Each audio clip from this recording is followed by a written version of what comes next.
Hi, I'm Sami Gardner, and this is the Career Kickstart Show.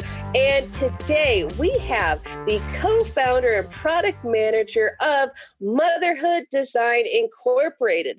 Now, this is a topic that, being that I'm like one of them, like, childless, spinster people is only tangibly related to me. What I have with my family is I have so many brothers and sisters, and they're all parents, and I've seen them go through, especially my sisters, a lot of struggles when it comes to motherhood. So I find this a very interesting topic. So when I was introduced to Natalie, I had to get her on the show, and I didn't say her full name, Natalie Mandriko. She is my guest today, and I'm really excited because it's not often that we get to kind of talk about what actually is good for mothers. We talk a lot about parenting, but we don't really focus on mothers as much. So before I get ahead of myself, which I feel like I've already have, how about you, Natalie? Just tell us a little bit more about you. Yeah, thank you, Sami, for inviting me. It was a pleasure. I heard you doing the awesome job from my designer from Motherhood Design. So a little bit about myself. I came from Russia 10 years ago to the United States as a software engineer, and I spent last 10 years in agile world in IT. So I was software engineer, and then I became a project manager and business analyst. And what propelled me to change my careers all the way through is the notion that we're building this software, but we really know why we're building the software and who's going to use it and for what reason. And that moved me even away from agile into design world. So last few years, I've been practicing user experience design, and I took the number one challenge that mothers have in the United States. And I purposely taking that step because at that time, I already been practicing lean startup. And the number one rule of lean startup, you want to know the problem you want to solve, and you need to be passionate about the problem you're solving. And I'm really passionate about the mothers. I'm a mother myself. I have two girls. They're all born in the United States. So I know the culture here is different if you compare with Russian culture. So I've taken like market research, what's the number one problem that mothers have. And I started with early on when you're just becoming a mother, like what's the number one complication of childbirth in the United States? So Sami, maybe you know the answer. So you know the number one complication of childbirth? No, what is it? Well, it's postpartum depression. Oh, is that you mentioned there's differences between motherhood in Russia and the US. I mean, of course, you are in, the DC, Maryland area, so that's probably its own distinct culture right there. But could you go into like maybe what are some differences and maybe why like this postpartum depression is like a thing in the States? Yeah, sure. So, well, when I had my first baby, my mom, she's Russian, so she came over and she stayed with me for the next 6 months. And then when she had to leave because of tourist visa restrictions, I had my mom-in-law coming to me, and she stayed for another half a year. And this cycle of moms coming to me has been continuing the last 6 years. And this is kind of normal part of being a mother and grandmother in Russia. So you kind of, if you're a mother, everybody is expecting that you're going to be a grandmother and you will take care of mothers. Once your kids start having kids, you need to be close to them so you can help them. So this is kind of expectations that we have in Russia. Here, I don't see that kind of thing is happening. So it's like a completely different understanding what's the role of grandparents in general. And as well as because of the makeup of the country, lots of immigrants coming here, so they have less relatives around them. Plus, in urban area, you moving to this high density cities like New York or San Francisco or Washington, D.C., because you're career oriented. And most likely you're moving away from relatives, and maybe they have their own restrictions, whether they can support you while you start transitioning into parenthood. That creates one of the major factors that contributes to postpartum depression, lack of support for new parents, unfortunately. You know what? That is such a good point to make about how, especially with this idea of the nuclear family, it leaves people very isolated, which does, make sense that postpartum depression can be exacerbated by this. Now, with your company, Motherhood Design Incorporated, how are you guys tackling this? Or maybe a better question would be, since you kind of discovered with your research working on this, maybe you can talk about, why this became such a passion project for you and your other designers, who I know one of them. Tell me, I guess I'm just so curious on how this band of women came together to become superhero designers. Yeah. How did you assemble this dream team? Yeah, I think it's one of the traits I want to have in my title all the time throughout the whole my career as a manager. So I know my strongest trait I have is to build the teams and make sure I'm really clear about the vision, what we're trying to accomplish, so people motivated to achieve their own objectives that align with the objectives of the company. So when I started a few years ago, I was only one on a project, and I was on my second maternity leave, and I had my mom with me. So I had time. So I purposely taking maternity leave, and it would be, if people will listen, they might say this insane. I actually took 6 months leave. It's unpaid, but I negotiated that because I knew I want to spend more time with my kids. That was my second kid. I know it's really fast. Kids grow really fast, and I don't want to miss this early stages of their life. Plus, I have my support at home. So in that time, I realized this is the time I can devote myself, my skills to work on lean startup, work on user experience design. And when I'm saying design, this is the capital D design. So we're designing not only usable things, but we're designing valuable offerings. And how do you make it valuable for people? You solve the problem. So, and I was really passionate to solve this mental health issue because it's highly stigmatized. And how would you even start researching this? And for me, it was a big challenge as a UX researcher, uncover the factors and what happened. And I start having these interviews with people and start having this more of supporters coming to me asking, like, how can I help you? And I built this company around this mission of making sure mothers are happy and healthy. And this is more of a design challenge. It's not a software challenge. It's design and social impact challenge. And over time, we got so many responses from the community. So we decided to make it more a community-driven design. We asked Johns Hopkins Innovation Hub here in Washington, D.C. to support us. So they invited the medical professionals. We had our own designers, moms, and maternal advocates. And we started brainstorming how might we better transition mothers into motherhood. And it was factors of societal image of mothers, as well as isolation, like physical isolations, new moms staying at home by themselves, and lack of support. So, and then we pick one of the factors that we want to influence as a company, lack of support. And we're starting doing more of a prototyping and testing on the market. And then idea was born that we want to streamline support to mothers. We want to unify the market of great professionals such as night nurse, postpartum doulas, so they can provide support to mothers. But the kick is maybe they cannot afford this. Like, how can we make it more accessible to mothers? And then it was a concept of we need to engage the network of mothers, so they, family and friends, employers, so they can, instead of just buying things for her for baby shower, maybe they want to contribute a meaningful gift to her, providing finance. And later, this benefits she can use to buy the services she needs after she delivers the baby. And that time, we had a recognition from one of the famous design agency in the world, OpenIDEO. So we flew to San Francisco, and we had the recognition from the design agency and the other innovation hub saying, well, this is really worth idea to invest your time in. And that's what we're doing now.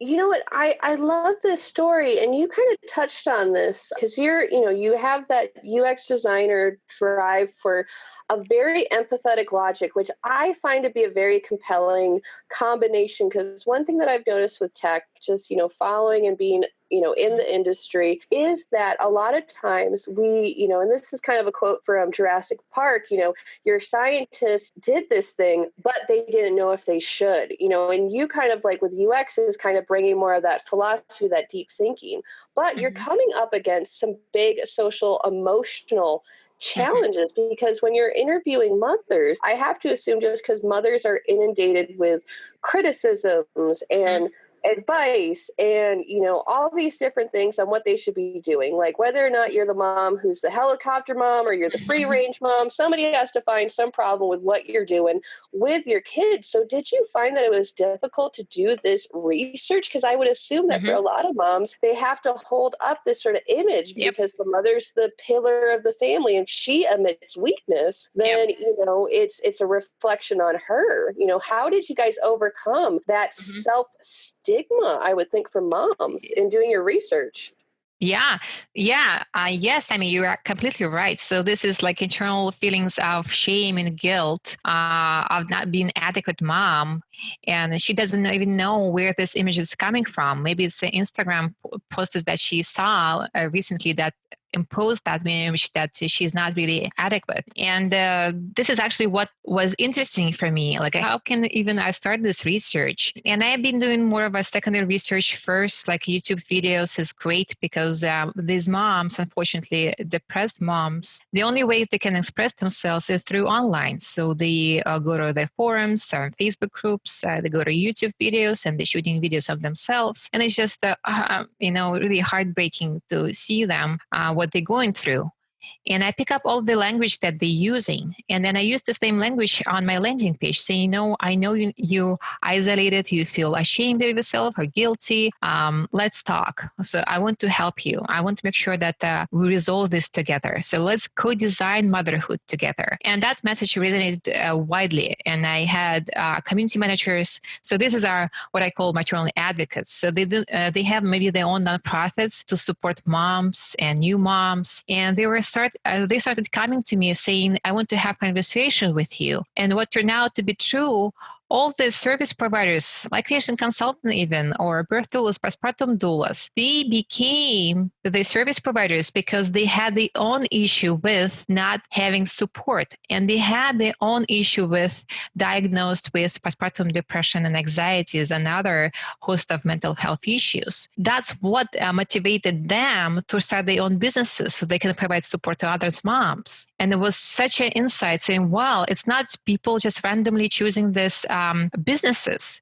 They have a mission, and their mission aligned with our mission, make sure that moms are healthy and happy. And once I started having this conversation with them and they saw that I'm sincere in my effort to design better motherhood, they opened up the network to me, and other like actual moms started having conversation with me to just have interviews so they can express themselves and I can ask more detailed questions that I couldn't ask when I watched the YouTube videos and forums. And at the end, I had a host of psychotherapists coming to me, and that led us to synthesis of research, seeing, well, this is the societal images, this is the psychological factors, and this is more of a pragmatic areas of not having support system. And I know from a lean startup perspective, I cannot deal with societal image because it's too broad. With the psychotherapy, psychological issues, well, unfortunately, I have no expertise in psychology.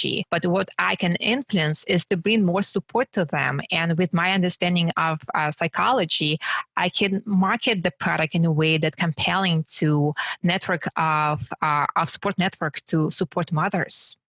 Oh, that is fabulous, because it just feels like you're bringing together, I guess, the saying that it takes a village to raise a child. You're bringing the village together. in an online space, but you're still bringing it together for people. And the accolades didn't just come from the community. You guys also won second place at the DC Techstars Startup Weekend, and you're recognized by IDEO. So you've gotten the awards, but how has it been for you guys to just be women in tech, but have this company that is so focused on women and parents? Like, how has the reaction been from the tech community, which, the stereotype is that it's an old boys club, and now you're making it the mama club. Exactly. Well, I think I'm just playing this being different because I know I'm coming from technology, and I know I've seen this tech startups at the company I work for, how they build and why they're building. It's because technology is doing the tech startups for technologists. So what I'm tackling is more of a societal issue and the soft side, humans. So I would say I'm standing out alone, basically. So the people I work with, they focusing on technology while I'm focusing on design. And maybe this is what makes us more visible in the area, because this is kind of unique approach we're taking. Let's start with design thinking and prototyping and testing. Let's do lean startup. Let's do social impact. Let's be social entrepreneurs.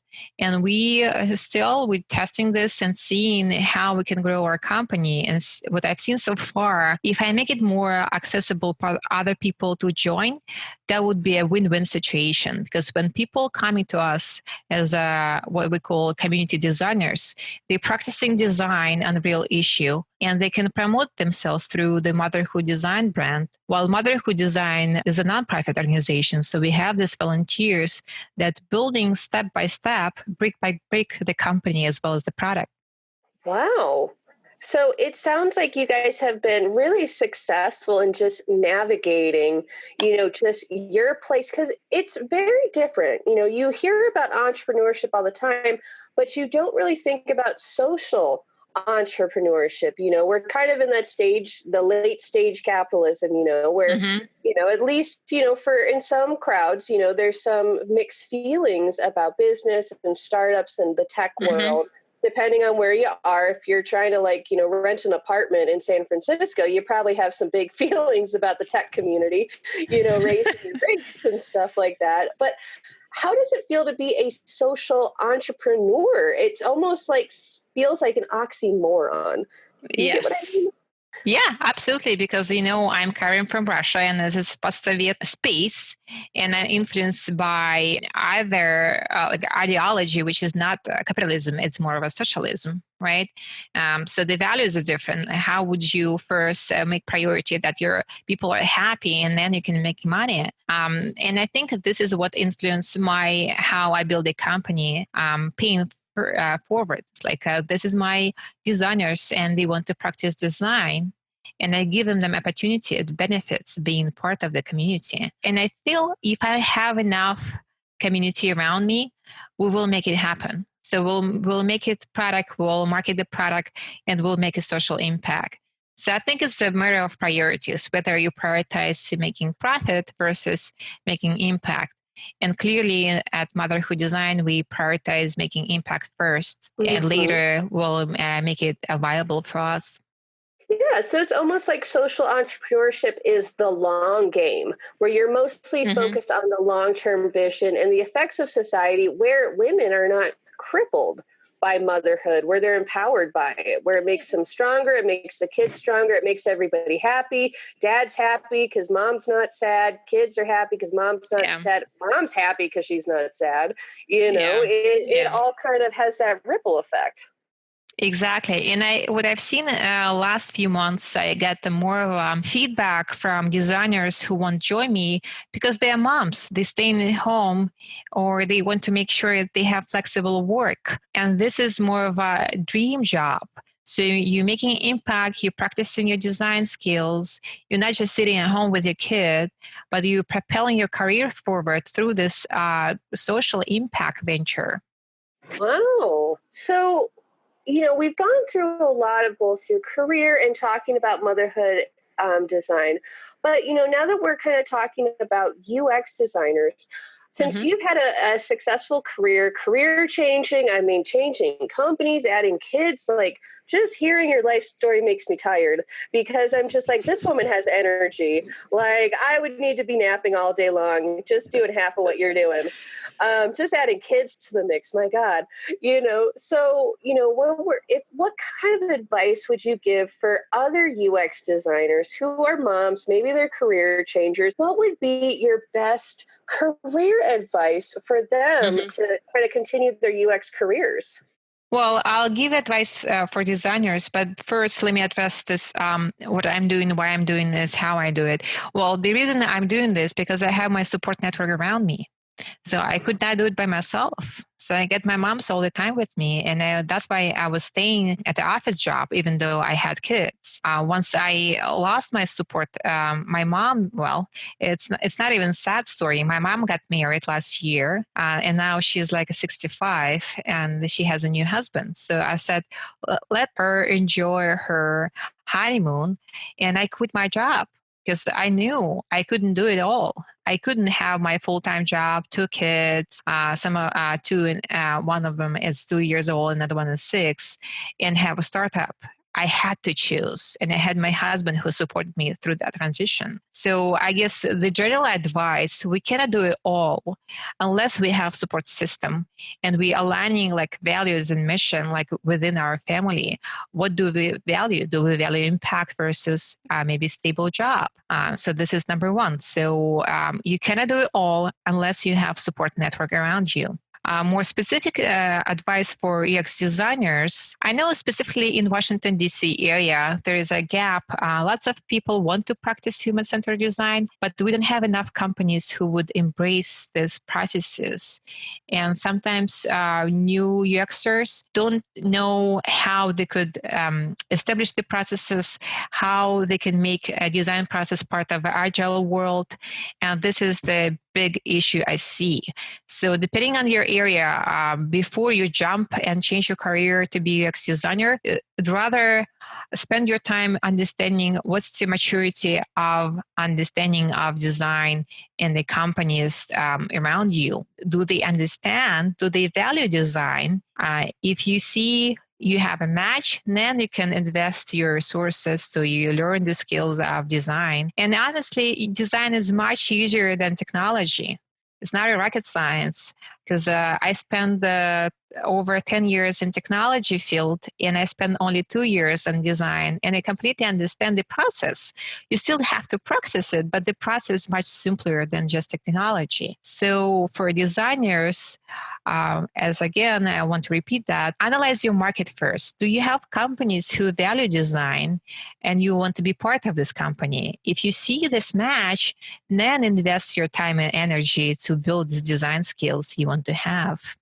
That is fabulous and very prudent advice because so often you hear folks say, go for your passion, which is not a bad thing, but it's always good to do your research first. So I used to be a librarian, so I am so pro research. And I think that's why I get along with UX designers because we're on the same page. Yeah. More information is better, especially if it's well organized. Yeah. Yeah. You collect the information first and then you organize. Yeah. Here you go. You're a designer. Thank you. Thank you. Well, I do feel like I'm your guys' cheerleader. So I love talking to you guys. And thank you so much, Natalie, for being on my show. And I'm really glad that Ponya introduced us. But before we kind of end this interview, I want to make sure that the folks who are listening at home who are interested in finding out more about Motherhood Design Incorporated, which the URL is actually motherhood.design. Could you tell them a little bit more how they can get involved, where they can find you on the web? Give us the deets. Yeah, sure. So we welcome community designers all the time.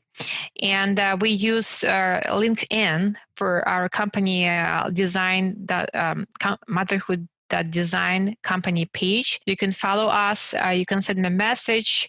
You can see me as a author of this company page, Natalie Mandriko. Send me a message and I'll get you some opportunities so you can design and deliver the social impact. In more of local folks, Washington, D.C. area, we provide workshops, educational workshops on design and showcasing our effort. So this way we can educate people how would they make design more applicable and relevant in their life.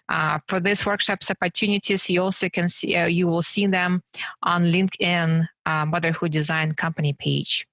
Awesome. Thank you so much, Natalie. This has been, for me, a very eye-opening interview because I think so often when we come to UX design, it's so centered on the US or the UK or something, and we really forget that it's not just one universal viewpoint. There's so many different perspectives, and that user experience has to be something where we bring in a lot of different viewpoints, we bring in the community. So thank you so much for being on my show. Thank you, Sami. And thank you all for listening. As always, I'm Sami Gardner, your career specialist, and this is the Career Kickstart Show. Bye. Change your career, change your life at CareerKickstartAcademy.com.